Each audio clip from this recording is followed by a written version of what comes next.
bonsoir à toutes et à tous et aux autres et bienvenue dans The Millennials, l'émission dans laquelle nous revenons sur les épisodes de la série The Mandalorian. Je suis Grushkov et ce soir je serai accompagné de mon bébé vert en overchair, Adrien. Comment tu vas mon petit bonhomme?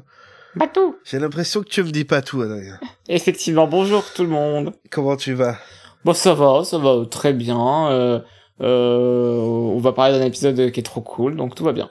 D'accord, très bien. Et aujourd'hui, pour la première fois, on reçoit Alex Ellie sur les réseaux sociaux que vous pouvez trouver assez facilement. Bonsoir, ou bonjour, d'ailleurs, tout dépend de quand vous nous écoutez. Cher Alex, comment ça va? Eh bien bonsoir, merci pour l'invitation, content d'être membre, on va dire honoraire pour l'instant, enfin honoraire je sais pas, ou en tout cas membre alternatif pour la première, peut-être je serai éjecté dans l'hyperspace un peu plus tard si je suis vraiment trop mauvaise, mais donc non merci pour l'invitation et puis voilà, donc bonsoir en ce qui me concerne et puis bonjour aux gens qui nous écouteront le matin ou à toute heure de la journée, donc on verra bien, mais en tout cas merci d'être là, d'être dans ce petit podcast pour parler de la série Star Wars que j'aime le plus, c'est pas vrai, mais que j'aime suffisamment pour en parler avec plaisir avec vous. Alors Alex, oui, tu es auteurice et tu animes aussi un podcast pour le site Podculture, c'est ça? Exactement, podculture.fr, donc vous trouverez aussi très rapidement. Et donc voilà, un petit podcast où souvent je fais une conversation avec une personne qui navigue dans les eaux de la pop culture, que ce soit des créateurs, créatrices, ou alors que des personnes qui, comme vous, et comme moi aussi, font de la prescription culturelle, parce que voilà, donc c'est pour les mettre un peu en valeur, ceux qui d'habitude mettent en valeur le travail des autres. Super, merci à toi d'être là. Merci de l'invitation. Voilà, c'est la première fois qu'on t'invite, mais en vrai, ça fait longtemps qu'on parlait du fait de t'inviter. Voilà, maintenant tu le sais. J'ai été greenlighté, ça fait plaisir. Ça fait longtemps qu'on te connaît, mais qu'on a jamais vraiment fait le premier pas. Et du coup, voilà, je me suis dit, c'est une bonne occasion. Parce que c'est, même quand t'aimes pas les trucs, tu restes très, très sympa. Et du coup, ça me fait, ouais, c'est ce que j'aime bien, moi. C'est vrai. Écoute, et donc, merci. Aujourd'hui, on va revenir sur le deuxième épisode de la saison 3 du Mandalorian, qui est réalisé par Rachel Morrison, que Adrien, je crois que tu connais. Alors, je connais pas forcément. Je sais que elle a fait de la télévision et qu'elle est queer. Elle est mariée avec voilà. avec Rachel Garza. Tiens, c'est drôle. Elle est mariée avec une personne qui a le même prénom qu'elle. Et du coup, voilà, c'est une réalisatrice qui est à la base il me semble, alors d'après mes souvenirs, hein, oui c'est ça. Elle est en fait directrice de la photographie. Donc elle connaît l'image et on va peut-être en parler, mais je trouve que c'est un épisode qui est quand même assez bien réalisé. Merci beaucoup pour ton insight.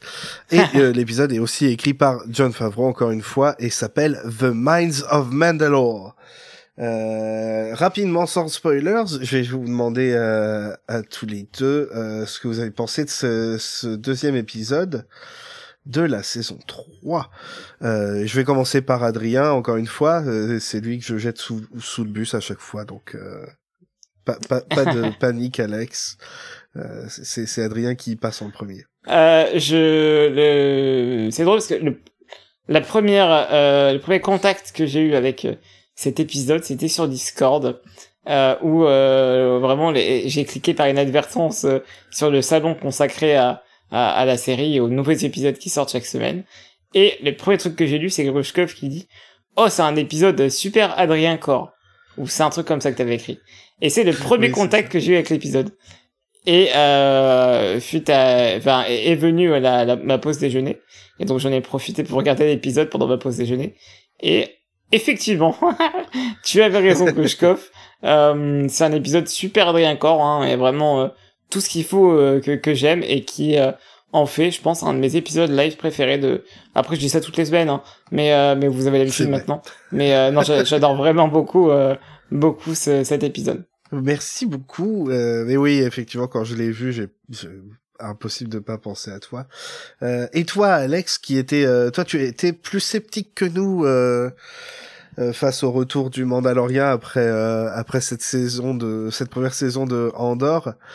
Et du coup, qu'est-ce que tu as pensé de ce deuxième épisode, sans spoilers? Alors, pas après la première saison d'Andor, parce que les gens vont se dire, encore une personne qui dit, il faut que tout soit comme Andor. Non, mais il faut se réadapter, quoi. En fait, c'est surtout le premier épisode de la semaine précédente que j'avais trouvé. Bon, après, voilà, il fallait qu'ils mettent plein de choses ça faisait un peu medley, tout ça. Et c'est vrai que Favreau avait parlé de, si vous voulez rattraper des choses qui sont passées, qui sont importantes, allez sur YouTube. Et quelque part, le premier épisode, je trouvais que ça faisait un peu compile YouTube, en fait. Où il y avait 36 000 choses qui étaient mises. Et bon, j'avoue que je pense qu'il fallait que je me réhabitue aussi, parce que, effectivement, c'est pas la même vibe. Et c'est très bien qu'il y ait des vibes différentes. Ça me pose pas de soucis. Et je pense qu'il est le temps que je re-switch en mode plus pulp, machin. Je suis pas la personne la plus hypée par The Mandalorian non plus de base, mais j'aime bien regarder de temps en temps, enfin, un épisode par semaine, quoi. C'est pas une série que je vais binger, ni que je vais revoir, pour être honnête. Mais par contre, je prends plaisir à regarder. Et c'est vrai que celui-là, ce second épisode, je l'ai trouvé beaucoup plus consistant. En termes de réalisation, je l'ai trouvé aussi, pour le coup, je rejoins Adrien, bien mieux réalisé, même le découpage, ça laissait aussi vivre l'action, et instaurer les ambiances et tout ça. Donc pour le coup, voilà, j'avais été quand même vraiment assez déçu et j'avais limite regardé ma montre. Je porte pas de montre, mais en tout cas, figurativement, j'avais regardé ma montre sur les 30 premières minutes de la semaine dernière où il se passait plein de choses et en même temps, je trouvais le temps long. Et là, en fait, pour le coup, j'ai vraiment beaucoup plus apprécié. Je me suis dit, ouais, voilà, là, je suis bien mieux alors peut-être que aussi j'étais dans une autre mentalité, mais je me suis dit, ouais, là, je suis bien mieux dans la série et pour le coup, j'ai vraiment apprécié. Il y a 2-3 petits trucs, forcément, on peut toujours faire du nitpick, mais j'ai vraiment bien plus apprécié cette manière de nous plonger vu que c'était l'épisode, dans Mandalore, quoi, et dans les entrailles de Mandalore. Excellent résumé. Et toi, Grushkov? Pareil, j'avais dit que c'était la semaine dernière mon épisode de début de saison qui était le moins réussi, même si voilà, j'avais trouvé quand même c'était sympa de retrouver Dean et Grogu qui refont n'importe quoi comme d'habitude. Mais ouais, là on est replongé vite dedans. Il y avait il y a quelques trucs que j'ai vraiment on va dire des filonneries. Ce qui est rigolo parce que c'est Jon Favreau qui a écrit l'épisode. Il y a quelques filonneries dedans, mais quelques trucs. En fait, j'ai eu beaucoup de bonnes surprises et je m'y attendais pas. Donc très j'aime bien quand je peux être surpris, surtout par le Mandalorian parce que c'est souvent assez difficile de se faire surprendre par cette série quand même. Du coup, ouais. Bon retour et j'espère que ça va continuer sur cette lancée là et que qu'ils vont continuer à nous faire de mieux en mieux comme ça chaque semaine. Ce serait vraiment parfait et je vais parler du reste dans la prochaine séquence pour pas trop spoiler, mais oui, pour moi c'est positif, en fait c'est solide, voilà, c'était solide, ce qu'on peut pas toujours dire du Mandalorian quand même. Voilà, merci de nous avoir écoutés ce soir, et maintenant c'est parti pour les spoilers. Est-ce que vous êtes tout le monde est prêt ici, parce que je vais vous demander des choses très spécifiques. Avec spoilers donc Adrien, donc c'est toi que je vais jeter sous le bus en premier encore une fois. Tu vas me dire 2 choses que tu as aimées et une chose que tu n'as pas aimé dans l'épisode, comme ça, et tu le fais dans l'ordre que tu veux, hein. Tu peux faire un sandwich, tu peux faire d'abord celui que t'as pas aimé, après les 2 que t'as aimé, tu fais comme tu veux. Ouah, c'est open bar. Je vais commencer par une chose que j'ai pas aimé, tiens, ou que j'ai moins aimé. Je trouvais que Dean était un peu méchant avec le droïde, et j'ai pas trop compris pourquoi. Il lui parle pas très bien, et je pensais justement que tout l'arc de la saison 1, ça sert justement à montrer que c'est bon, il a réglé son problème avec les droïdes, et malgré tout, il y a quand même un moment où je trouve qu'il lui parle pas très bien. En plus, c'est un droïde qui est le pauvre, il est un peu là, malgré lui, quoi. Et par contre, alors trouver que deux trucs que j'ai aimé, c'est compliqué, s'il y en a beaucoup de plus. Mais on va commencer par parler de Pelimoto qui revient et j'adore absolument ce personnage, j'adore tout ce qu'elle est. Même si dans la saison 1, je l'aimais pas trop, c'est devenu une de mes personnages du Mandoverse préférés. Et je l'adore, elle me fait trop marrer, l'actrice elle est à fond et trop bien de la revoir. En plus, elle est pas comme Griff, elle ignore pas Grogu. Là où la semaine dernière je m'étais plaint un peu de Griff qui était un peu indifférent à l'égard du petit. Là, elle est toute contente de me le revoir. Et un autre truc que j'ai aimé dans l'épisode, c'est sûrement la séquence d'action avec Grogu, qui montre que on n'a pas besoin de pouvoir courir pour avoir une bonne scène d'action, puisque Grogu est dans son pod et s'échappe de la planète. Et ça marche très très bien, c'est très bien réalisé et ça me donne beaucoup d'espoir d'un jour avoir des protagonistes ou des personnages en overture dans l'univers. Effectivement. Merci beaucoup Adrien. Et à toi Alex. Encore une fois, deux choses que tu as bien aimées et une chose que tu as pas ou en tout cas moins aimé, et tu peux le dire dans l'ordre que tu veux. Ouais, ben je vais commencer aussi pareil, je vais éliminer la chose que j'ai pas aimé. Donc en fait ce que j'ai pas aimé c'est Grogu. Non, c'est juste pour que Adrien en fait il soit là, il me cancelle, il dise qu'est-ce qu'il je déteste Grogu. Je déteste non en fait non mais pour le coup ce que j'ai pas aimé, enfin ce que j'ai moins aimé, alors bah c'est je pense ça tient pas tant à l'épisode, c'est en fait certains dialogues qui sont je comprends pourquoi ils sont là, mais je trouve que justement quand il y a que Dean et Grogu ensemble, comme il explique tout, en fait il nous explique nous aussi à nous, et je trouve que parfois c'est vraiment enfin voilà, c'est vraiment très c'est très trop fonctionnel quoi, et je trouve que voilà, ce que j'ai pas aimé c'est qu'à un moment je trouve que il y a pas vraiment ils vont pas chercher de trouver des manières un peu plus originales de faire passer les informations, et des fois c'est vraiment genre t'as vraiment l'impression de voir une BD, tu sais, j'ai l'impression des fois de voir tu sais dans les vieux Black et Mortimer où ils te font des bulles qui sont plus grandes que le dessin et t'as tout dedans quoi, et t'es là et voilà, et c'est et j'ai trouvé ça, voilà, c'est un truc qui me, et j'avais pas la sensation ça, peut-être que je faisais pas gaffe sur les précédentes saisons, ou alors parce que souvent ils étaient avec d'autres personnages, mais là quand ils sont que les deux comme ça, genre dans le cockpit, il y a vraiment des passages où c'est vraiment, t'as l'impression, ouais, c'est limite une voix off quoi, c'est hyper didactique, tu peux voir limite une typo s'afficher avec les trucs qui parlent et tout ça, donc ça j'ai moins aimé, on va dire, mais bon après je fais avec, je me dis bon ok, bon c'est Jon Favreau, voilà quoi, et donc c'est pas trop grave. Par contre il y a dans les choses que j'ai aimé, alors j'ai vu que des gens se sont plaints sur internet de la photographie, mais moi je l'ai trouvé, alors qui était trop sombre, mais moi je l'ai trouvé pour le coup vraiment raccord avec l'univers, et donc j'étais assez agréablement surpris justement par le choix qui avait été fait sur la photographie, donc même s'il y a peut-être un truc d'étalonnage, mais je pense que c'est vraiment pas lié à la photo en elle-même, je pense peut-être plus lié au traitement qui se passe après et tout, donc c'est pas, moi je l'ai trouvé vraiment bien, l'ambiance qu'il y avait, et surtout l'autre chose que j'ai aimé, on va sans doute l'aborder peut-être dans les thèmes quand on parlera, je vais pas spoiler vos thèmes, ça serait dégueulasse, mais on verra quand on parlera des thèmes, mais j'ai beaucoup aimé en fait, c'est que cet épisode en fait, excepté l'intro avec qui se passe sur Tatooine, où tout se passe sur Tatooine, c'est un truc que je pourrais dire, un truc que j'aime pas, c'est-à-dire que ça fait penser, tu sais, dans le premier livre de Don Quichotte, il y a une taverne au plein milieu de l'Espagne, et tout le monde se croise toujours par hasard dans cette taverne, tu sais, c'est le truc improbable, et Tatooine c'est ça, c'est-à-dire toujours tout le monde qui se retrouve à Tatooine, tu te dis mais comment, c'est le désert de la galaxie, tout le monde se retrouve toujours à Tatooine, donc bon.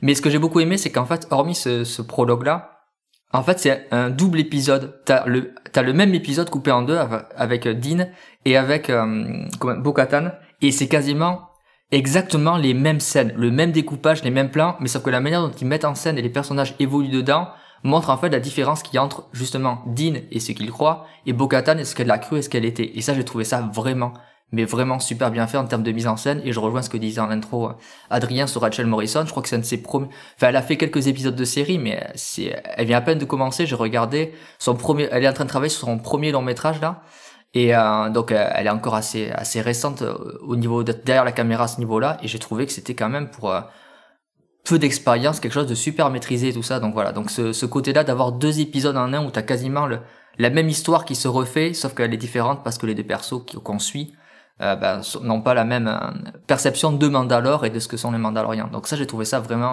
j'ai vraiment plus que aimé ce truc-là. C'est une analyse vraiment incroyable, et il faut vraiment que un jour on parle de tout ça, parce que t'as entièrement raison. Et j'ai qu'une envie, c'est qu'on développe ça, mais on n'a pas le temps. Mais malheureusement, enfin ouais, c'est trop bien comme analyse. Oh bah merci. mais ça fait partie des trucs que je voulais soulever de toute façon aussi, donc merci beaucoup. Merci pour ce petit retour. Et puis du coup pour mon cas, je vais rester du coup, je suis assez d'accord avec vous deux, mais en même temps, je vais revenir sur ce qu'a dit Adrien parce que un truc que j'ai pas aimé, la filonnerie que j'ai trouvé bof, c'est de refiler R5 au Mando, à Dean, alors que est-ce qu'il était vraiment nécessaire quand tu regardes l'épisode? Je veux dire, il attend même pas d'avoir les résultats du scan et tout, il va dehors et tout. Vraiment, ça, il sert pas à grand chose en fait. Si, il sert à ramener droïde, il est là juste parce que. Il sert à ramener Grogu en fait. Il avait besoin d'un pilote. Ouais, voilà. Je pense que c'est son. Ouais. Narrativement parlant, c'est sa seule fonction. Il fallait absolument que ce soit le fameux droïde qui pète tout le temps là. Pas qui pète. Vous voyez ce que je veux dire. Mais d'ailleurs, c'est pas une sorte de mini retcon aussi, parce que en fait, dans la nouvelle, on a l'impression que R5 finalement c'est c'est un droïde quelqu'un, je ne sais pas comment il est, hein. Il s'identifie d'ailleurs R5, mais qui pour le coup, il aimerait se rebeller. Enfin, je veux dire, il a vraiment du courage et tout ça. C'est juste que il fait un choix pour justement la galaxie et tout ça. Et là, ils font passer pour un perso qui est absolument couard et tout ça. Alors, donc pour le coup, c'est une double filonnerie, tu vois. C'est double filonnerie. Après, bon, voilà. Mais ouais, bon, voilà, ça m'a. J'ai trouvé ça bon. Ouais, c'est bon, c'est pas grave. On va faire avec. C'est pas vraiment un problème, mais c'est juste bon. Écoute. Et le truc que j'ai beaucoup aimé, enfin que j'ai aimé en général, j'ai adoré qu'on voit en fait. En ce moment, je voyais aussi beaucoup sur Internet des reproches par rapport au fait que bah oui, mais Grogu il est inutile, il sert à rien, c'est juste un bébé, il sait rien faire. Et là, on a toute une portion de l'épisode qui nous montre que non, c'est pas vrai, il sait pas rien faire, il sait s'occuper de lui-même. Il va même un ennemi tout seul dans son petit berceau, et puis il va dans le vaisseau, il sait exactement quoi faire, où aller et tout. Il est pas il a beaucoup changé. C'est plus un bébé sans défense. Et j'ai trouvé ça super. Et surtout, comme tu dis, Adrien, surtout qu'il est à mobilité réduite, ça le rend encore plus intéressant, je trouve. Il y a beaucoup de gens qui prennent certains aspects de Grogu et qui disent des trucs et genre c'est limite quoi. Genre par exemple, oui, il peut pas parler, donc ça réduit les dialogues. Ben non, ça réduit pas les dialogues. Ils pourraient faire beaucoup plus que ce qu'ils font actuellement. C'est juste qu'ils essayent pas, mais un personnage qui parle pas, ça devrait pas être un problème en soi. Bon. Tout ça pour dire, j'ai beaucoup aimé qu'il fasse tout son petit truc dans son coin et qu'il ait ses challenges et qu'il y arrive. J'ai oublié le deuxième truc. Si, j'ai bien aimé les décors. J'ai vraiment adoré les décors dans celui-là. Le sable parce qu'avant c'était du sable sur Mandalore, mais qui avec les explosions. Alors, en plus, c'est des explosions de l'Empire. Alors c'est noir verdâtre et tout. C'est devenu pas de la glace, ça c'est le mot anglais, du verre, voilà, pardon. C'est devenu du verre noir et vert du coup, qui a gardé en plus la forme des explosions et tout à la surface, et puis à l'intérieur voir une ville qu'on avait vue à plusieurs étapes dans Clone Wars, qui est maintenant complètement dévastée, qui est quand même assez ça fait beaucoup des vibes mine de la Moria, où tu sens que c'était grandiose quand c'était encore habité et tout, et maintenant c'est en ruine, quoi. Ouais, mais j'ai trouvé, Donc, comme ouais, toi, je te coupe, c'était pas mais mal. je suis d'accord avec toi, et j'ai trouvé que Vas-y. c'était parce que souvent on dit ouais, le volume, machin, tout ça, et là je trouvais t'avais vraiment un sentiment, et ça revient à ce qu'on disait sur la photo et la mise en scène, tu sais, de profondeur, et tu le ressentais pour le coup vraiment, ça faisait pas, tu sais, un truc qui est calé là, et par exemple, c'est, pour faire, parce que la série, avec, pareil, Pedro Pascal qui fait le père figuratif et tout ça, ben tu vois, j'ai beaucoup plus cru à ce côté apocalyptique là qu'on voit de Mandalore que par exemple sur les premiers épisodes de The Last of Us, tu sais, où t'es dans les trucs et tout ça, et pourtant c'est des décors et tout ça, mais là je trouvais que la manière dont c'était filmé, tu ressens vraiment la dévastation du Ils donnent plus d'espace, j'ai l'impression. Ils ont fait des plus gros plans, et c'est pour ça, comme tu disais, c'est vrai que c'est réussi. ils ont vraiment, ouais, comme tu dis, ils ont vraiment réussi à faire perdre sans les écraser les personnages dans ce truc-là. Et j'avais l'impression, ouais, quand je disais les entrailles, c'est vraiment ça, quand tu vois la ville et tout ça, enfin, pour ceux qui ont fait les jeux, ça rappelle, c'est quand tu vas dans les entrailles de Taris, parce que c'est la planète qui se fait exploser dans Ah oui, KOTOR. Et j'ai même pensé, même si pour le coup c'est pas dans les entrailles, mais ce côté dévasté, ça m'a fait penser, c'est à cet épisode de Cowboy Bebop où ils vont sur Terre pour chercher un magnétoscope bêta, et ils vont dans les entrailles, dans les immeubles et tout ça, et espèce de profondeur comme ça, et c'était vachement réussi. Désolé, je t'ai piqué la parole, je te la rends. Non, c'est pas grave, je fais ça à tout le monde, t'en fais pas. Et d'ailleurs, je voulais juste rajouter un truc parce que je suis étonné qu'il y en ait aucun des deux qui en ait parlé là, mais le droïde, il était super cool. Voilà, le droïde et le combat, le combat entre le droïde et Bo-Katan, c'était très réussi. Voilà. Mais d'ailleurs, le droïde, là, il parlait un peu. Au début, je crois que c'était une sorte de mélange de droïde, enfin, humanoïde, machin. Et il parlait, Bah oui, j'avais on l'impression voit que un c'était, œil, ouais, on voyait un dedans, œil. hein. Et comme il faisait des petits bleus comme ça, je croyais que c'était genre un mec qui venait de, comment ça s'appelle, les géonosiens, tu vois. Il sonnait un peu comme ça. Je me disais, tiens, on dirait que c'est un géonosien, tu sais, qui s'est enfui de sa planète, qui a fait un truc un peu méta et tout ça, parce que il faisait des bruits un peu pareils. Bon, je pense pas que c'était ça, mais. Je pense c'est un truc qu'on n'a jamais vu. Non, qu'on ne saura jamais. Mais c'est bien, ils ont créé des nouveaux trucs pour cet Mais épisode. oui. Ouais, les nouvelles créatures, là, avec les 4 yeux, là. les autochtones, quoi, de Mandalore, et puis ce droïde qui, ça ferait beaucoup plaisir parce que c'est comme un rêve dans un rêve dans un rêve, sauf que c'est un droïde dans un droïde dans un droïde, et puis en fait c'est quand même un truc, on dirait un être vivant au milieu en plus. Ouais, c'est une sorte de poupée russe mandaloriane ouais, creepy quoi. Mais ouais, c'était très réussi, et puis on va en parler dans pas longtemps, je pense, parce que il y a un truc très intéressant qui est en train de se passer justement, voilà, entre avec comment elle s'appelle. Et c'est pas Katie Sackhoff le personnage, Bo-Katan. c'est Bo-Katan, voilà. Bo-Katan Kryze. Donc voilà, on a fait le tour de ça et on va parler un petit peu de quoi il parle aussi cet épisode-là. Et un truc qui est vraiment central, évidemment, c'est l'état actuel, non seulement de Mandalore, la planète, mais aussi des Mandaloriens, le peuple, qui est un truc dont il parle de temps en temps depuis longtemps, mais là, voilà, on y est enfin. Plus vite que ce que je pensais d'ailleurs. Et qu'est-ce que vous pensez que ça va apporter tout ça? Qu'est-ce que ces personnages-là vont jouer comme rôle? Quel rôle ces deux personnages vont jouer? Ces trois personnages même avec Grogu dans peut-être restaurer les Mandaloriens après ce qu'on a vu là. Toi, Adrien, par exemple, qu'est-ce que tu as pensé de toute cette historique qu'on découvre de plus en plus à chaque fois de Mandalore et Oula. Et de l'héritage mandalorien, Ouais. en fait.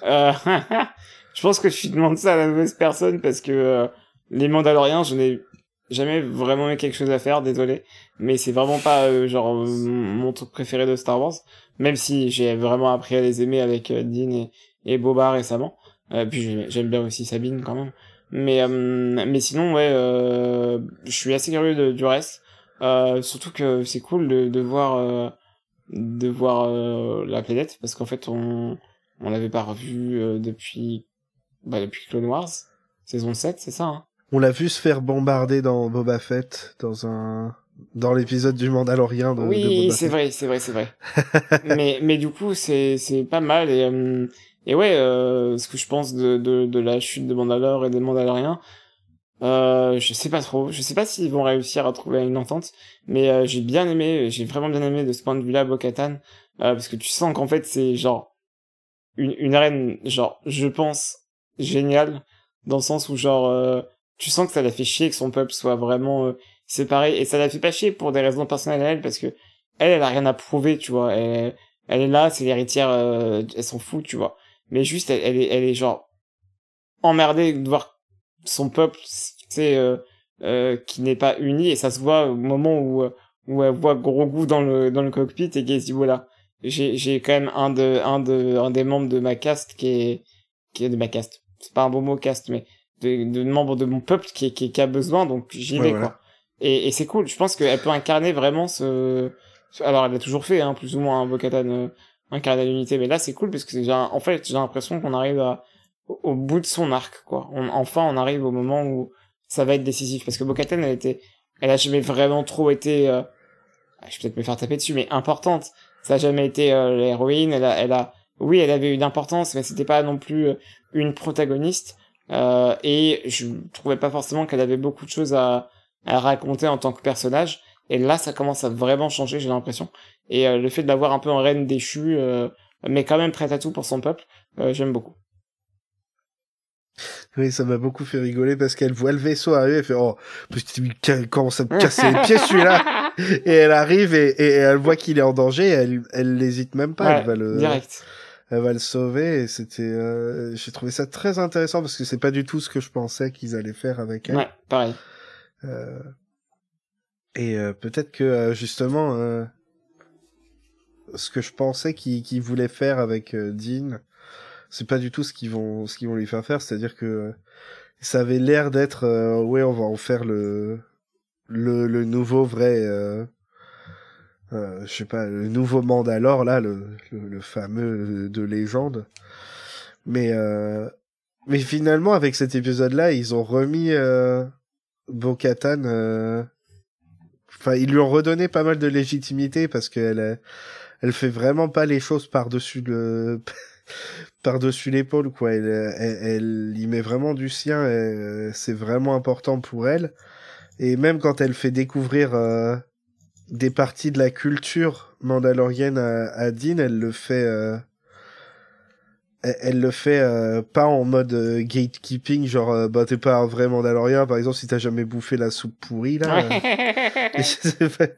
Alors que moi j'en ai mangé toute ma vie, et c'est juste ah bah c'est rigolo, moi j'en ai mangé toute ma vie, et voilà, maintenant tu découvres ça, et enfin je sais pas, il y a j'ai l'impression que Grogu pendant l'épisode il a l'air méfiant d'elle, mais en même temps elle a l'air vraiment sincère, et j'ai trouvé ça assez intéressant, surtout voilà, s'il faut restaurer Mandalore, elle peut être intéressante. Est-ce que tu as des choses à dire par rapport à ça, Alex, ou pas du tout? Si, sinon, je peux toujours. Mais non, mais je suis d'accord. Moi, j'ai beaucoup aimé le changement justement de perception, où en fait on a donc Dean qui est dans son coin, donc Grogu, après il y a une espèce de, on va dire, d'entracte. C'est très réducteur pour Grogu parce que je sais que vous allez en parler sans doute plus tard. Il se passe des choses pour lui qui sont importantes, mais c'est vrai qu'après il y a un shift qui fait que tu retrouves donc Bo-Katan, et moi j'aime beaucoup je vais me faire peut-être huer par des gens qui sont fans de Dean et Grogu, et ce que je comprends tout à fait, mais limite, tu vois, moi j'aurais pas forcément une série là-dessus, mais un comics ou un roman sur Bo-Katan, justement, moi j'aimerais avoir ça, parce que je pense que le personnage, comme dit Adrien, je pense pas qu'il était pas important, mais je pense que à l'écran et dans ce qu'on nous a montré, en tout cas de ce qu'on nous a raconté, elle était toujours un peu pas en arrière-plan, mais un peu adjuvante, quoi. Et alors que je pense que c'est un personnage qui a vécu plein de choses et qui doit être vraiment passionnant, et Katee Sackhoff le maîtrise super bien. Enfin, je veux dire, tu sens le côté désabusé du personnage, mais qui est désabusé, mais qui en même temps n'a pas tout, il y a pas elle combat une sorte de fatalisme intérieur, et c'est vachement bon, et tu le vois parce que quand elle parle de Mandalore, en même temps, tu vois qu'elle accompagne Dean dans la seconde partie de l'épisode. Bon, déjà, elle le sauve, et quand elle arrive, en fait, tu reprends les scènes, toutes les conneries que fait Dean, parce qu'en fait, c'est un Mandalorien qui ne connaît pas Mandalore, donc il se fait Ouais. il y a une embuscade, il se fait avoir, limite avoir, bon, il s'en sort parce qu'il a du matos. Il se fait avoir après comme un bleu avec le droïde. Et puis voilà, quoi. Alors que elle arrive, elle repère les trucs, elle sait ce qu'il y a parce qu'elle connaît, en fait. Et j'ai bien aimé cette manière de mettre en scène, de dire, voilà, elle sait et tout ça, et tous les autres, Children of the Watch, s'appelle on va dire, c'est le clan, on va dire. C'est pas une secte, mais le clan enfin, c'est pas une secte. On verra plus tard dans la saison parce que Bon. et j'aime bien la manière justement dont elle l'amène, comme disait Adrien, comme tu disais, c'est que tu vois, elle pourrait un peu le mettre de côté, tout ça, ou le gaslighter à penser des trucs et tout ça, ou faire du gatekeeping, et en fait pas du tout, tu sais. Alors il y a une espèce d'ironie dans sa manière, elle a un côté très Obi-Wan, enfin Obi-Wan Ben Kenobi avec Ouais. Luke, tu vois. Et donc Elle est sassy. je pense qu'il y a un côté, ouais, voilà, il y a ce côté-là, un côté, alors je sais que ça l'a shippé avec Dean et chacun ship qui il veut, du moment que les personnages sont tous les deux majeurs, évidemment. Et donc moi, ça me pose pas un problème, mais j'ai plus vu le côté un peu grande sœur, pas mère, mais un peu grande sœur, un peu mentor, tu vois, hein. Mais le côté un peu, ouais, hein, en disant, bon, en le prenant, ouais, pour ce qu'il est, c'est-à-dire qu'en fait, c'est un jeune Mandalorien encore, quoi. Il connaît pas tout, et c'est normal, et puis en plus, il s'est fait mettre dans le crâne plein de trucs qui sont peut-être pas tout vrais, probablement, d'ailleurs. Donc, et j'ai beaucoup aimé la manière, et puis même la manière dont elle est filmée, tout ça, enfin les plans alors que soit quand elle est en mode blasé de la vie, combattante blasé de la vie sur son trône, ou même après l'espèce de plan où elle est de dos, c'est dressé, le truc arrive et tout ça, c'est hyper iconique. Et après quand t'as les dessins à la fin de l'épisode, c'est avec les dessins, c'est les arts, parce que c'est plus que des Ouais. arts. T'es là, je fais, ah ouais, mais ça je veux ça en fond d'écran, donc là je fais, ah ouais, mais moi j'en prendrais tous les jours des spin-offs avec Cathy Sakoff, tu sais, comme ça. En plus ça m'a rappelé un peu, il y a ce côté qu'elle faisait déjà quand elle était bien plus jeune dans Battlestar Galactica, tu sais, la scène où elle est sur son trône à faire des monologues, mais j'imagine limite la scène, pour ceux qui ont vu la série de Battlestar Galactica, qui est hyper culte, où en fait elle fait une espèce de monologue sur le combat et elle est un peu blasée de la vie avec une musique de Philip Glass qui, enfin, j'ai dit, ah, mais mettez la même musique, allons-y, ça sera bien. Et donc j'ai beaucoup aimé ce truc-là, et après, par contre, contrairement à vous, je sais pas s'il resterait Mandalore, la planète. Je vois pas, moi c'est pas ça que je vois. Et d'ailleurs elle a une réflexion, je crois, dans l'épisode un peu comme ça, où elle dit, bah, de toute façon maintenant, tout ça c'est que de l'histoire, quoi.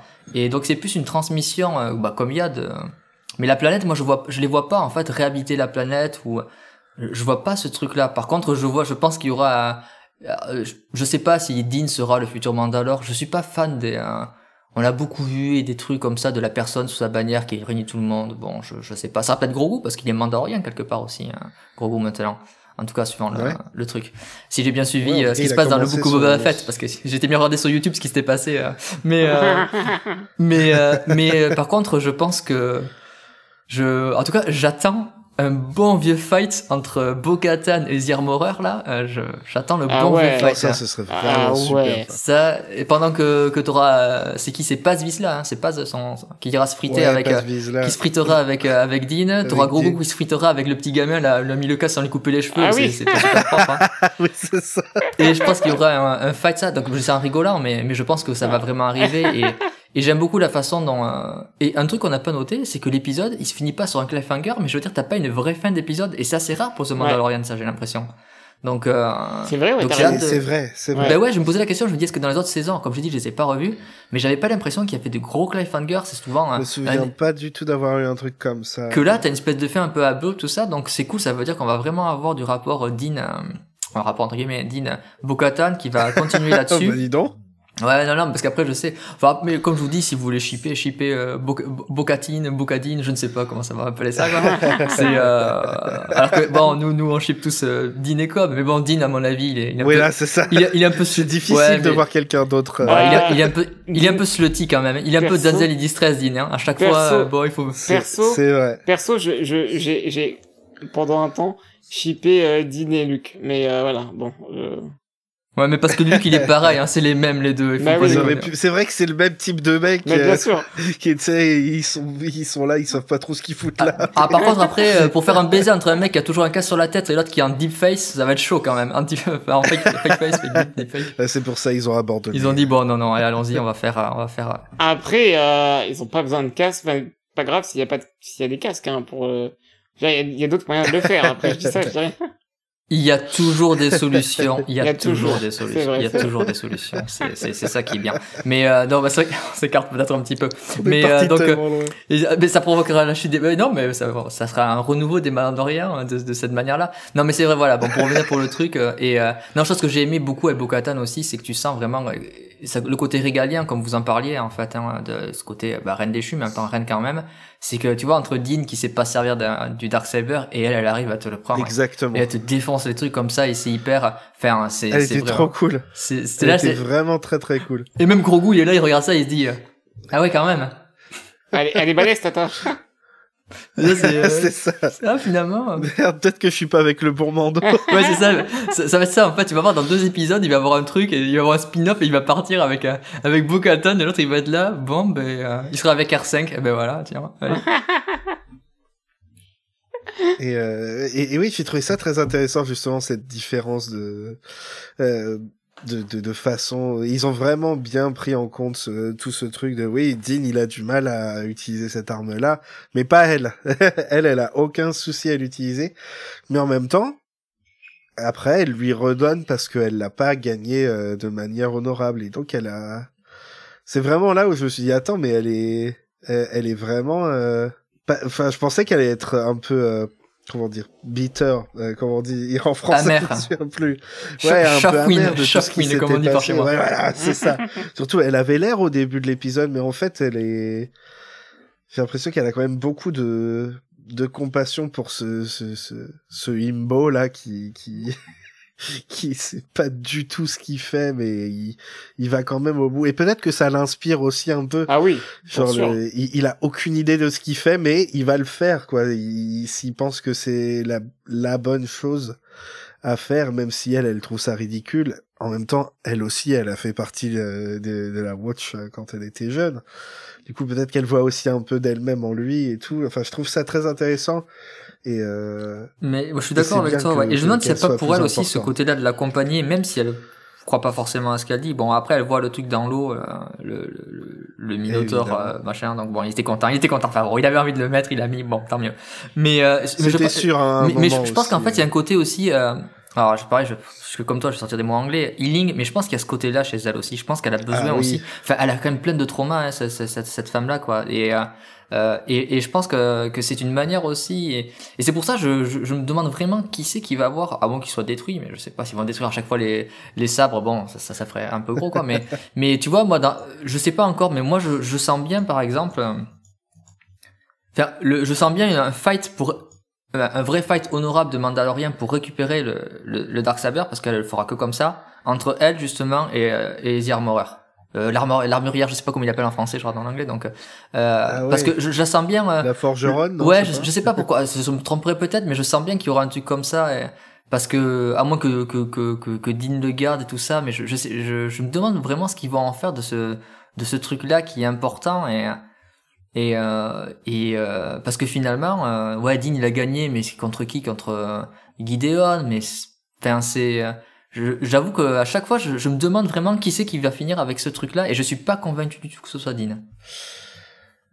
Ouais, moi non plus, mais faut voir, parce que là justement je me dis peut-être que en voyant le mythosaure sous les eaux là, ça se trouve elle s'est dit écoute, laisse tomber le sabre, je vais dompter cette saloperie, et je vais faire comme je vais là, tout le monde, plus personne va vouloir dire non à moi. Je vais arriver avec mon mythosaure sur les planètes, et puis ils vont dire ok, d'accord, c'est toi la chef, ou un truc comme ça. Enfin, il faut qu'elle appelle Danny Trejo pour l'aider à apprivoiser le truc. Ça. Il va venir, ça va être le même, mais ça va être son frère, tu sais, j'ai un frère jumeau qui connaît les rencontres. Ah, mais ce serait, ils vont le trouver à Tatooine, évidemment, parce que tout le monde se trouve à Tatooine, et puis incroyable. Voilà, tu sais, t'as une salle où t'as 4 Danny Trejo qui sont là, et ils sont tous spécialistes. C'est le même, tu vois, on parlait en off de Avatar, c'est comme l'épisode d'Avatar où t'as un mec qui est à la fois le pêcheur, le marchand, le mec, et c'est le même gars en fait qui à chaque fois change de casquette, quoi. Ça sera lui. Et ouais, et évidemment, l'arrivée du mythosaure, c'était presque sûr. Ils en ont parlé plusieurs fois dès le début, dans le deuxième épisode de la série. Oui. Will, il en parle. Il est en mode, mais vous chevauchez des grosses bébêtes comme ça, tu sais pas chevaucher un blur, tu déconnes ou quoi? Du coup, c'était, ouais, à un moment, il fallait que ça revienne, surtout que ça faisait partie du truc, oui, bah, et ça a disparu comme tous les trucs mandaloriens, et au final, pas du tout. Et je pensais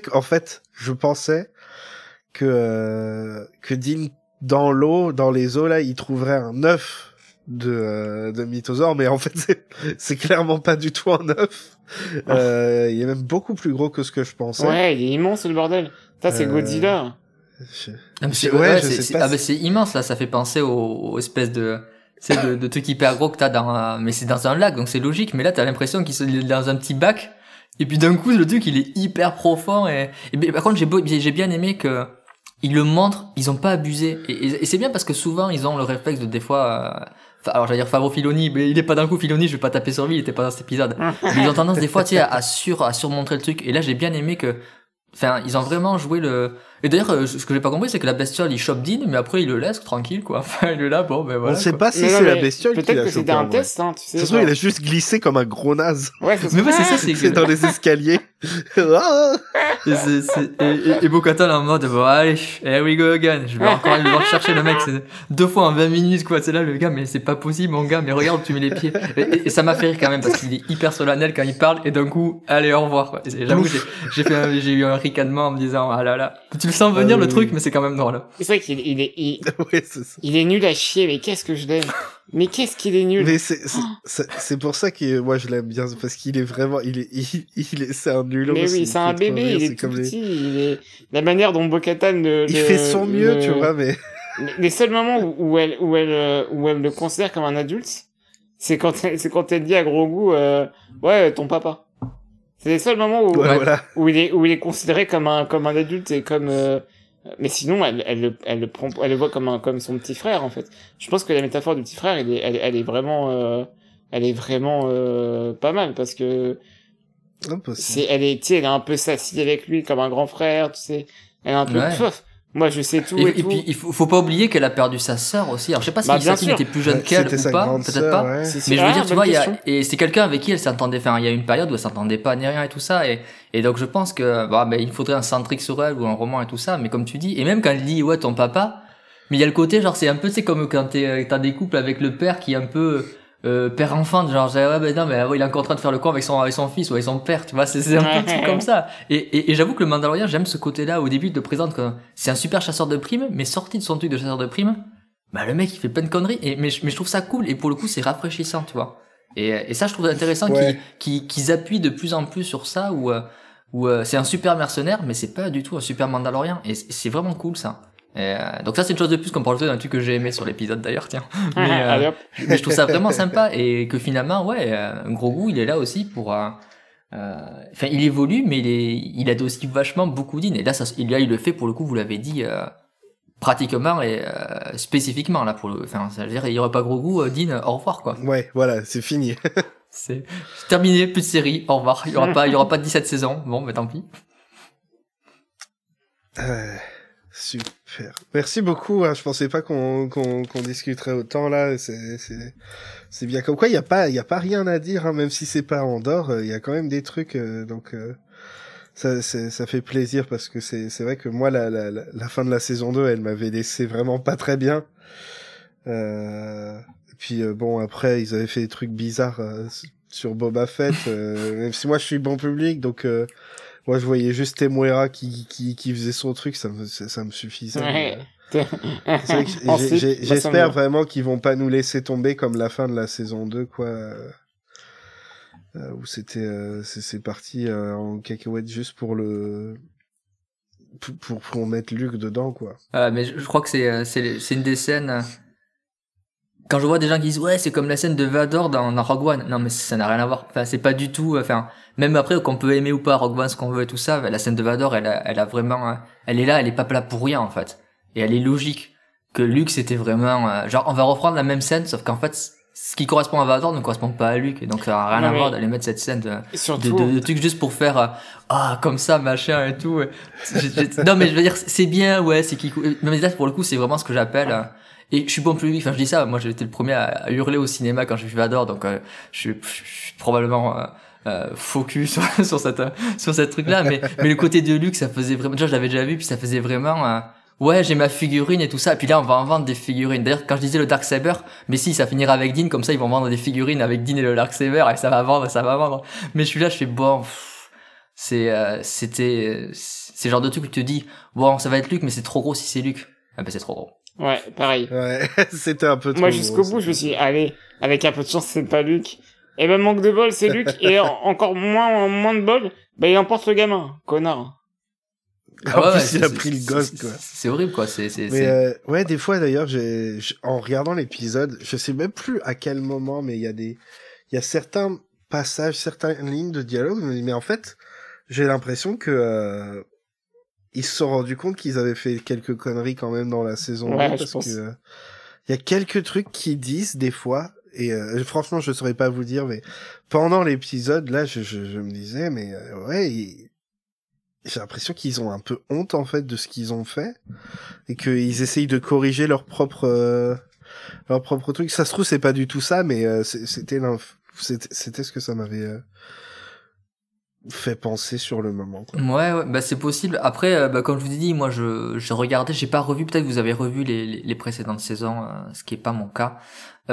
Et moi je sais que quand je regardais Mandalorian, c'est vraiment je lance la pièce et un coup j'aimais bien, et après il y a eu quelques vraiment très bons épisodes, mais après il y avait des trucs des fois, il y a des épisodes que j'ai trouvé vraiment horribles. Moi je rappelle encore il y a le premier épisode de Filoni avec le mec qui n'avait rien à foutre de Star Wars, qui faisait que des takes éclatés sur Twitter, c'était assez drôle. Mais c'est quoi, c'est le Gunslinger, c'est ça, le mec là qui espèce de faux Han Solo dégueulasse. Bon déjà oui. Mais l'acteur m'a fait rire parce qu'il trashait Star Wars et tout ça, et j'étais là, bon, le gars il a rien à foutre, c'était assez drôle. Mais par contre il y a un épisode, je crois que c'est l'épisode de la prison, qu'est-ce qu'il est, et pourtant c'est Eric Famuyiwa, et qui est un bon réalisateur. C'est rigolo ça. Mais il est horrible cet épisode. Non, on aime bien, on aime bien au Faucon, on aime bien. Ouais, mais non, mais moi franchement j'ai trouvé assez horrible, quoi. Il y a des trucs un peu cringe dedans, mais après, comme on disait, c'est le côté space pulp, et après si t'es dans le, je pense aussi c'est ça, quoi, c'est aussi un état d'esprit, il faut pas non plus trop en demander. Mais comme la série des fois va avoir des pics, et après ils vont, et j'ai l'impression que là, on verra le premier épisode peut-être pas, mais s'ils continuent sur celui-ci dans la même vibe, je trouve que c'est mieux déjà s'ils arrivent à être un peu plus recentrés, tu vois, et parce que dans la seconde saison, j'avoue qu'il y a plein de trucs que j'ai oubliés. Ouais, il y avait plein de trucs que j'ai oubliés. Bon, ils ont oublié Cara Dune, ça c'est bien. Ça c'est quand même un des meilleurs trucs de la saison 2 quand même. Donc non mais voilà, c'est ça, c'est genre c'est le meilleur truc du premier épisode. Oui, votre Marshall, moi je l'ai plus et tout ça. C'est cool. Bien. Ouais, il est parti.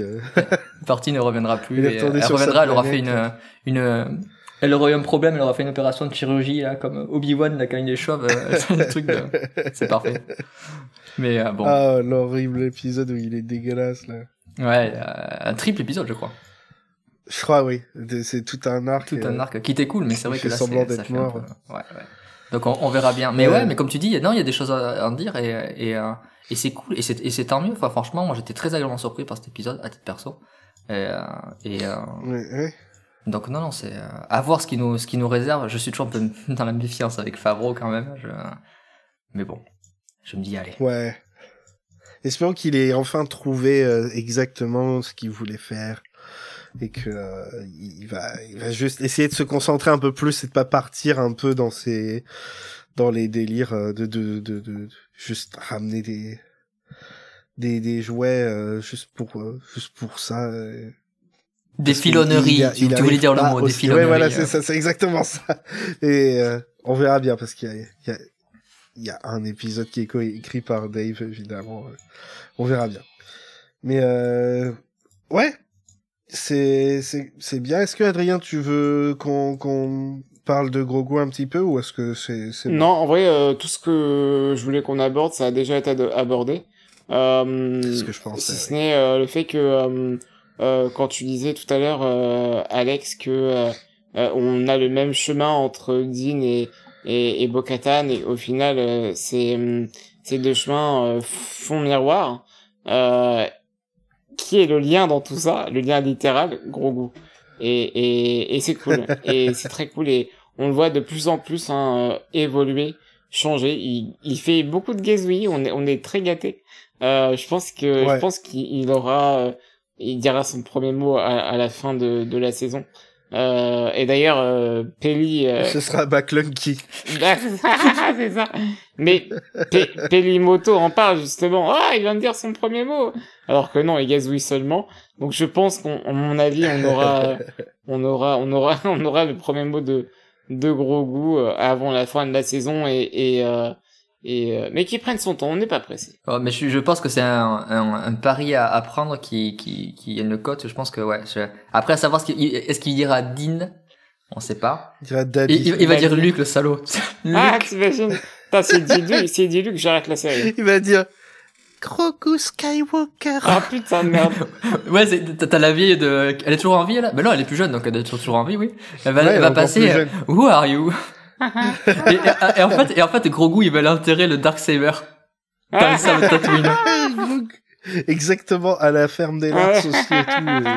Il sait pas que c'est oh là là. Ça va devenir une mode, mais c'est ça, mais tous les sabres, ils vont être enterrés là, quoi. Tu vois, là, c'est le cimetière des sabres, quoi. Tu sais, t'as tous les Jedi qui se croisent, vous avez enterré votre sabre? Ouais, c'est mon 5e ce mois-ci. Ouais. Ouais, c'est ça, ouais, c'est le truc, non, mais on rigole. Non, mais je pense aussi qu'il va parler, qu'il va dire un truc comme ça, et ça va être, ça c'est le truc, forcément, c'est obligé, non, mais forcément, parce que là, ça... On est parti hyper loin, là, mais c'est parce qu'on s'amuse beaucoup. Merci à toi d'être venu ce soir pour discuter, Alex. Et merci beaucoup pour l'invitation. C'était vraiment, vraiment un plaisir de t'avoir avec nous. Plaisir partagé, je ne peux pas dire autre chose.